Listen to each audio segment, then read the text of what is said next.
Hey everyone, welcome to Learning Sharp. I thought we'd just take a minute tonight and talk about some strops, some different compound options, different material options for strops.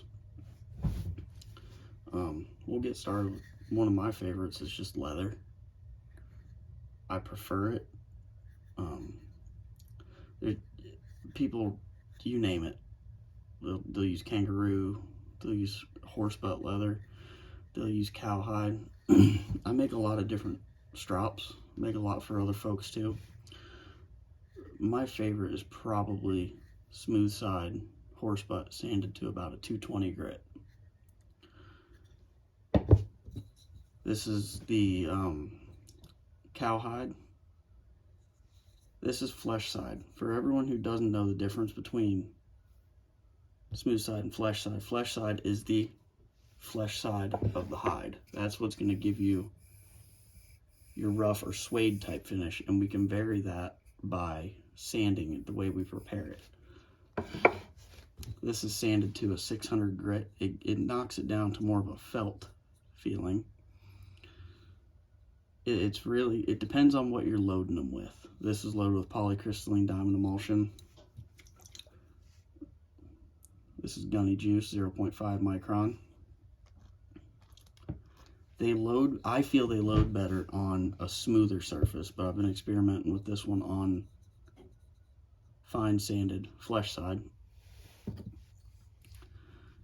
This is just basswood. You can get it at Hobby Lobby.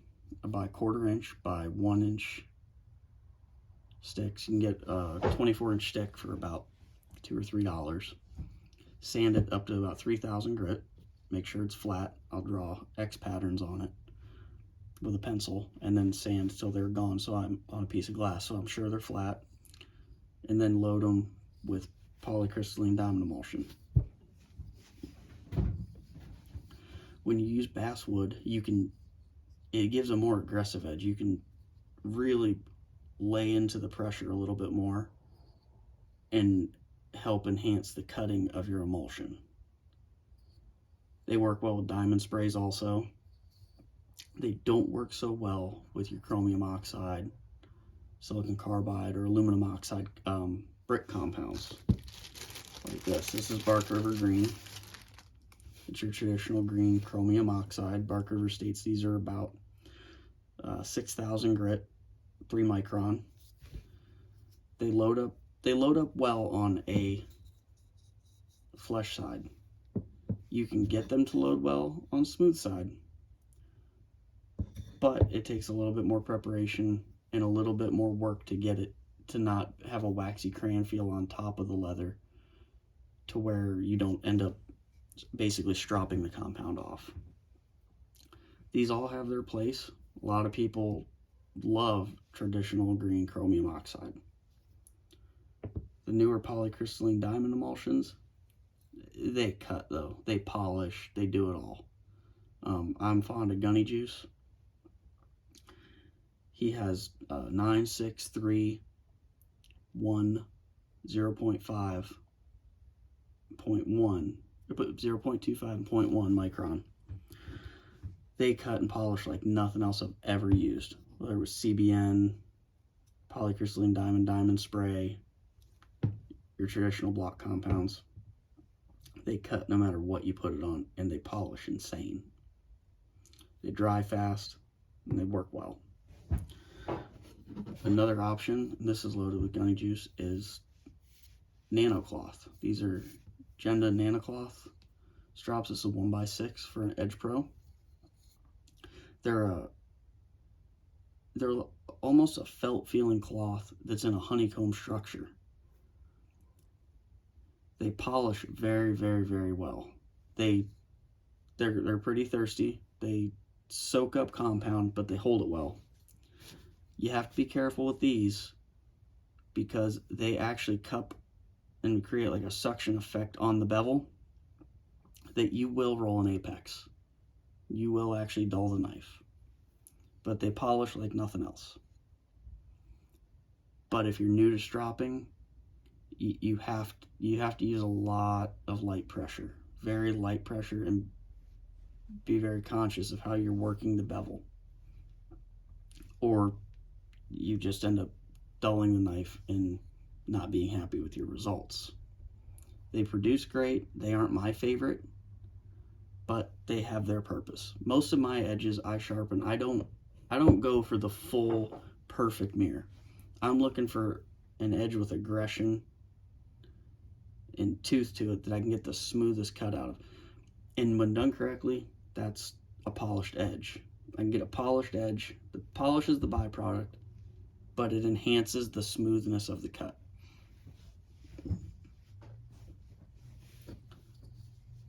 The basswood probably leaves the most aggressive edge and lets you work the compound or emulsion the hardest.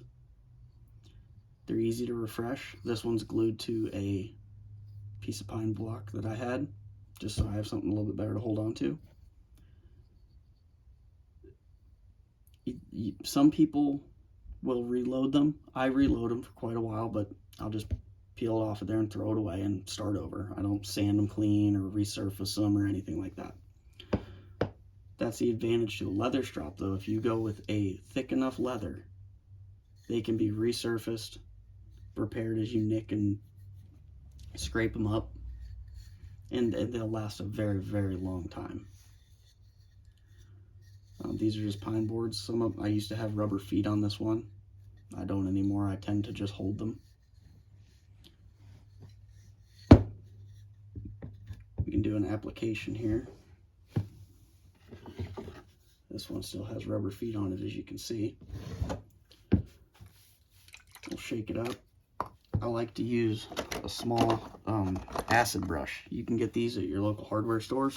You can use paintbrush or something too from Hobby Lobby or wherever, but I like these. And you can just squirt some on there and just give it a good smooth layer. I won't always go end to end. They end up end to end eventually, cleaning the brush off and such, but most people only strop on the center of the strop anyway. They dry fast and they cut well. You can clean the brushes in alcohol, or you can just get one for each micron. That's typically what I do. Just grab a few of them at the hardware store. One thing to note, I find on the Nanocloth, as you can see this one just sitting here, it catches everything. If you're going for a pure mirror polish, these catch every little piece of lint, every little piece of dust. I find them incredibly hard to keep clean, which will affect a mirror polish. You will also have the same issue with your flesh side. It'll catch a lot of stuff, a lot of lint, little fuzzies and such. If you're going for that, I suggest keeping them in a Ziploc bag. Keep them dust free, depending on where your sharpening area is at and such.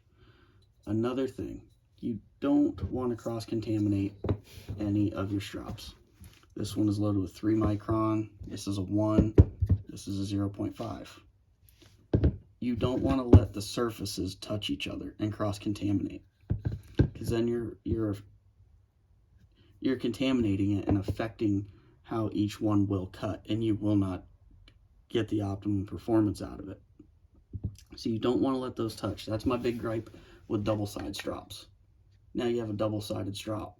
Well, you're always putting, a lot of times, a lot of folks won't keep them on their side. Now you're putting them down on the workbench, on the table, wherever, and you're just getting stuff all over the stropping surface. And it sucks whenever you're doing a polished mirror and you have a piece of debris and you end up with a scratch. I can do a demo of applying some of the chromium oxide to a piece of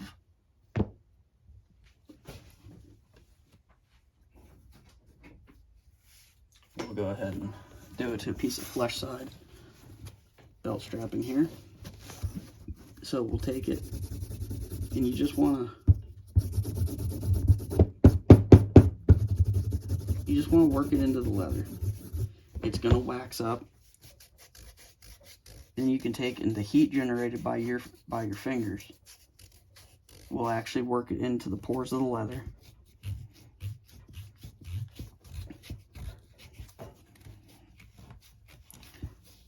And then you can actually sand it also.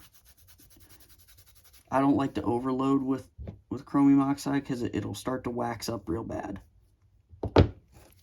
Another thing we can do is if we're going to load onto the smooth side, we'll load to the smooth side. We usually sand this to 220 and put a little drop of mineral oil.